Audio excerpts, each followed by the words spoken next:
નમસ્તે મિત્રો, કેમ છો બધા? મજામાં છો ને? આશા રાખું છું બધા મજામાં જ હશે. તમે અશોક સમ્રાટનું નામ તો સાંભળ્યું જ હશે. ઇતિહાસ વાંચ્યો હશે કોઈ એવો. આપણે અત્યાર સુધી અભ્યાસ કર્યો એમાં પણ અશોક સમ્રાટ વિશે તો જાણકારી મેળવી જ હશે, અને ના મેળવી હોય તો ચાલો આપણે એના વિશે જાણકારી મેળવીએ.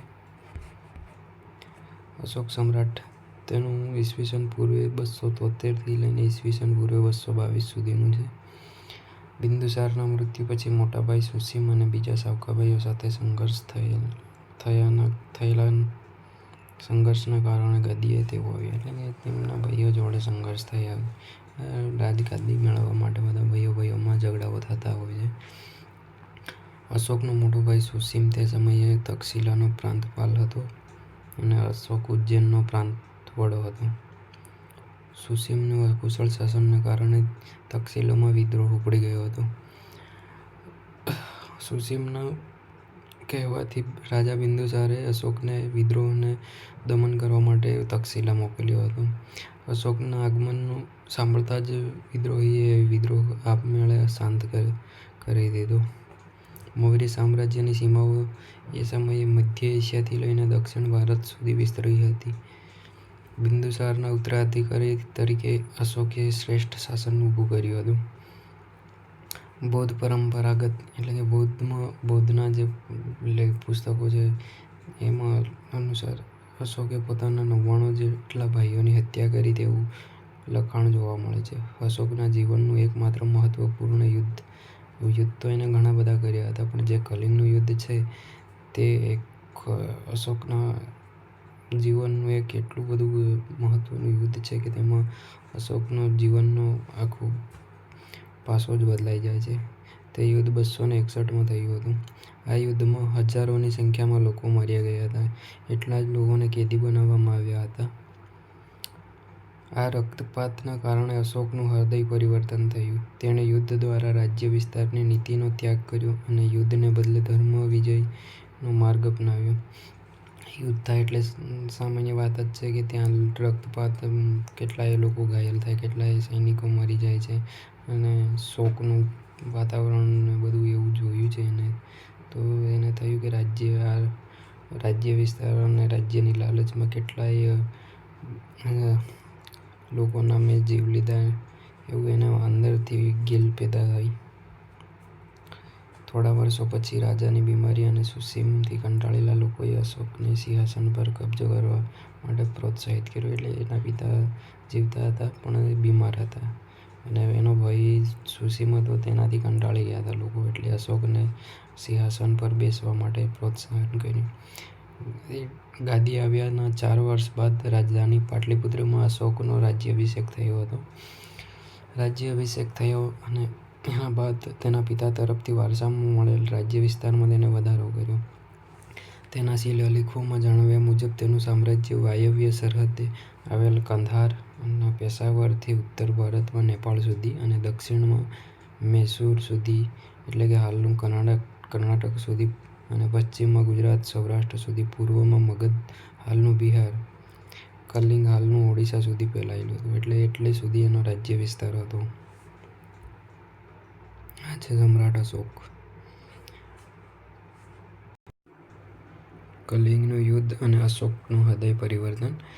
જે મગધની પડોશીમાં આવેલું કલિંગ, જે હાલનું ઓડિશા રાજ્ય છે, ત્યાં નંદ રાજાઓના સમયમાં મગધ સામ્રાજ્યનો એક ભાગ હતો, પરંતુ મૌર્ય શાસનની સ્થાપના સમયે તે સ્વતંત્ર થઈ ગયેલું.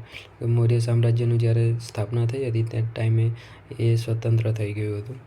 કલિંગને ફરીથી મગધ સામ્રાજ્યનો ભાગ બનાવવાની મહત્વાકાંક્ષા રાખનાર અશોકે રાજ્યાભિષેક પછીના 8મા વર્ષે 261માં કલિંગના રાજા જયંત સામે યુદ્ધ જાહેર કર્યું. એટલે કે તેનો રાજ્યાભિષેક થયો અને એને લાલચ હતી કે મગધમાં ભેળવી દેવાની. તો પછી એના 8મા વર્ષે તેને કલિંગના રાજા જયંત સામે યુદ્ધ જાહેર કરી દીધું. આ યુદ્ધમાં અશોકનો વિજય થાય છે. યુદ્ધમાં મેળવ્યા બાદ યુદ્ધભૂમિ અને નગરમાં ફરવા નીકળ્યો ત્યારે અશોક બધે જ દુઃખ અને શોકનું વાતાવરણ જોવે છે. સ્ત્રીઓ બાળકોને રડતા જોઈને કલિંગ પર મેળવેલી જીતનો આનંદ ઓસરી ગયો અશોકના મનની શાંતિ હણાઈ ગઈ. યુદ્ધમાં થયેલી ખુવારીના કારણે અશોકના હૃદયમાં ભારે સંતાપ અને પશ્ચાતાપની લાગણી ઊભી થઈ.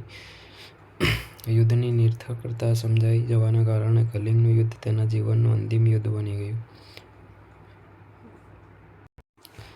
તેથી અશોકના મનમાં ઘણી બધી ચિંતાઓ થવા લાગી અને તેને બૌદ્ધ સાધુ ઉપગુપ્તના ઉપદેશથી તેણે શસ્ત્રોનો ત્યાગ કરી નાખ્યો અને શસ્ત્રોનું શરણ લઈ લીધું. બૌદ્ધ ધર્મના અંગીકાર તરીકે અશોક રાજદ્વારી પુરુષમાંથી ધર્માનુરાગી અશોક બની ગયો. એટલે કે જે રાજદ્વારી પુરુષ હતો એમાંથી પછી ધર્માનુરાગી પુરુષ બની ગયો.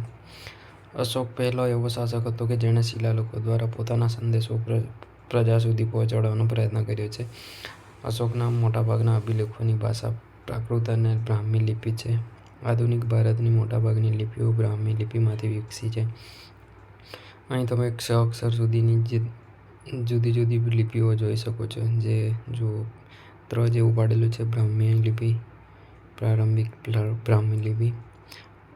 જેવું છે જે દેવનાગરી હિન્દી લિપિ છે. બાંગ્લા, બાકી તો આપણને સમજાય એવું જ નહીં. મલયાલમ, તમિલ. તમને સમજાવતું હોય તો કહો. કલિંગના યુદ્ધનું વર્ણન કરતો અશોકનો શિલાલેખ. જે યુદ્ધ થયું એના પણ એક શિલાલેખ લખાવ્યો હતો અશોકે. તેના શિલાલેખમાં લખાવેલું છે તે જોઈએ આપણે. કલિંગના યુદ્ધનું વર્ણન કરતો અશોકે પોતાના કલિંગના શિલાલેખમાં લખાવ્યું છે કે રાજા બન્યાના 8 વર્ષ પછી મેં કલિંગ પર વિજય મેળવ્યો. લગભગ 1.5 લાખ લોકો કેદ કરાયા. ઓહો, 1.5 લાખ જેટલા લોકોને કેદ કર્યા હતા. 1 લાખથી વધુ લોકો માર્યા ગયા. એનાથી મને અપાર દુઃખ થયું છે. જે લોકો પોતાના સગા સંબંધીઓ અને મિત્રોને ખૂબ ચાહે છે તથા પોતાના દાસો અને મૃતકો પ્રત્યે દયાવાન હોય તે પણ યુદ્ધમાં માર્યા જાય છે અથવા પોતાના સ્નેહીજનોને ખોઈ બેસે છે. તેનાથી મને પશ્ચાતાપ થઈ રહ્યો છે. હવે મેં ધર્મ પાલન કરવાનો અન્ય લોકોને તેનો ઉપદેશ આપવાનો નિશ્ચય કર્યો છે. હું માનું છું કે ધર્મના માધ્યમથી લોકોના દિલ જીતવા અને જબરજસ્તી વિજય મેળવવા કરતાં વધારે સારું છે. હું આ અભિલેખ ભવિષ્ય માટે એક સંદેશા રૂપે કોતરાવી રહ્યો છું કે મારા પછી મારા પુત્રો અને પૌત્રો પણ યુદ્ધ ન કરે.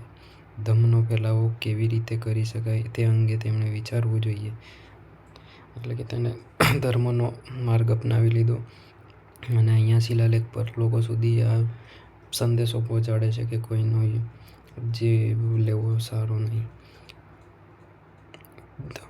ધમ શબ્દ સંસ્કૃત છે. તેનું પ્રાકૃતમાં ધમનું પ્રાકૃત રૂપ છે. જે ગુજરાતમાં આવેલો શિલાલેખ છે તેના વિશે. ગુજરાતના જૂનાગઢના ગિરનાર પર્વત તરફ જતા દામોદર કુંડ અશોકનો શિલાલેખ મળી આવેલ છે જે પ્રાકૃત ભાષામાં લખાયેલ છે. આ શિલાલેખમાં 3 રાજવીઓના લેખો લખાયેલા છે. આ લેખોમાં એક લેખ રાજા મહાક્ષત્રપ રુદ્રદમનનો છે. બીજો લેખ મૌર્ય રાજા ચંદ્રગુપ્તના રાષ્ટ્રીય પુષ્યગુપ્ત દ્વારા નિર્માણ કરવામાં આવેલ સુદર્શન તળાવ જળાશયનો છે. એટલે કે તળાવ બનાવ્યું એના વિશેનો છે. જે પુષ્યગુપ્ત પેલો હમાત્ય હતો ને એનો. અશોકનો શિલાલેખ જોઈ શકો છો તમે અહીંયા. અશોકે દેશભરમાં આવેલ બૌદ્ધ તીર્થધામોની યાત્રા કરી. એટલે દેશભરમાં જેટલા બૌદ્ધ ધર્મો આવેલા છે તેની યાત્રા કરી. યાત્રા દરમિયાન બૌદ્ધ ધર્મનો પ્રચાર કર્યો. અશોકે ગૌતમ બુદ્ધના ઉપદેશોની પ્રેરણા મેળવી પોતાની પ્રજાને ધર્મનો માર્ગ અપનાવવાનો અને સામ્રાજ્યમાં ઠેર ઠેર શિલાલેખો અને સ્તંભલેખો કોતરાવ્યા. તે સમયની સમસ્યાઓનો ઉકેલ લાવવા અશોકે રાજ્યમાં ધર્મ ખાતાની રચના કરી. તે સમયે ધર્મ ખાતાની પણ રચના કરી હતી એને. આ ખાતા ઉપરી તરીકે નિમાયેલા ધમ્મ મહામાત્ર નામના અધિકારીઓએ પ્રજામાં બૌદ્ધ ધર્મનો પ્રચાર કરી તેમનું નૈતિક ધોરણ ઊંચું લાવવાનું કાર્ય કર્યું હતું. અશોકે રાજ્યમાં શિકાર કરવા પર પ્રતિબંધ, પશુઓ હિંસા પર બંધ કરાવી. તેણે ગૌતમ બુદ્ધનો પ્રેમ, દયા, કરુણા, અહિંસા, સદાચાર, અનુકંપા જેવા સિદ્ધાંતોના પ્રચાર પર ભાર મૂક્યો. ઉપદેશની સાથે સાથે કેટલીક લોક ઉપયોગી વાતો પણ શિલાલેખમાં કોતરાવી. અશોકનો પ્રજાજોગ સંદેશ હતો. જે 8 વાક્યો છે. જે 1 નંબર છે માતા પિતાની આજ્ઞાનું પાલન કરવું. 2 વડીલોનો આદર કરવો. પશુઓનો વધ ન કરવો. બને તેટલો ઓછો ખર્ચ કરવો, ગુરુની સેવા કરવી, સ્ત્રીઓ અને નોકરો પ્રત્યે માયાળુ વર્તન રાખવું, બ્રાહ્મણો અને શ્રમણોને દાન આપવું, અન્ય ધર્મનું મુખ્ય સિદ્ધાંતો સમજવાનો પ્રયત્ન કરી તેનો આદર કરવો, એટલે કોઈ બી ધર્મનું અપમાન ન કરવું. અશોકે ઈસવીસન પૂર્વે 251માં પાટલિપુત્રમાં મોગલીપુત્ર તિસ્યના અધ્યક્ષપદે ત્રીજી બૌદ્ધ પરિષદ બોલાવી હતી. આ પરિષદનો મુખ્ય હેતુ બૌદ્ધ ધર્મમાં ઊભા થયેલા મતાંતરોને દૂર કરી ધાર્મિક એકતા સ્થાપવાનો હતો. અશોકે ભારતના કાશ્મીર, ગાંધાર, ચોલ, પાંડ્ય અને કેરળ રાજ્યોમાં બૌદ્ધ ધર્મનો પ્રચાર કર્યો હતો. અશોક પોતાના બ્રહ્મ દેશ મ્યાનમાર, સીલોન એટલે કે હાલનું શ્રીલંકા, સીરિયા, ઇજિપ્ત, મેસેડોનિયા વગેરે દેશોમાં ધર્મ પ્રચાર માટે ધર્મ પ્રચારક મંડળો મોકલ્યા. અલગ અલગ મંડળો મોકલ્યા હતા બધા દેશોમાં. અશોકે પોતાના પુત્ર મહેન્દ્ર અને પુત્રી સંઘમિત્રાને બૌદ્ધ ધર્મના પ્રચાર માટે સીલોન મોકલ્યા હતા, એટલે કે શ્રીલંકા મોકલ્યા હતા. અશોકે ધર્મ પ્રચાર ઉપરાંત પ્રજા કલ્યાણના કાર્યો પણ કર્યા હતા. અશોકે માનવ અને પશુઓની સારવારની વ્યવસ્થા કરી હતી. કૂવો ખોદવા, વૃક્ષો રોપાવ્યા, રસ્તા બનાવ્યા, વિશ્રામ ગૃહોનું નિર્માણ કરાવ્યું. અશોકના ગુણો અંતે તેના કાર્યોને લીધે તેને ઇતિહાસમાં મહાન રાજવી તરીકે સ્થાન ધરાવે છે. એટલે કે તેના સારા કાર્યોને લીધે તે ઇતિહાસમાં મહાન વ્યક્તિ તરીકે અત્યારે આપણે એને અભ્યાસ કરીએ છીએ. ઈસવીસન પૂર્વે 232માં સમ્રાટ અશોકનું અવસાન થયું. તેણે 36 વર્ષ શાસન કર્યું. એટલે ઈસવીસન 232માં અશોક સમ્રાટનું અવસાન થયું.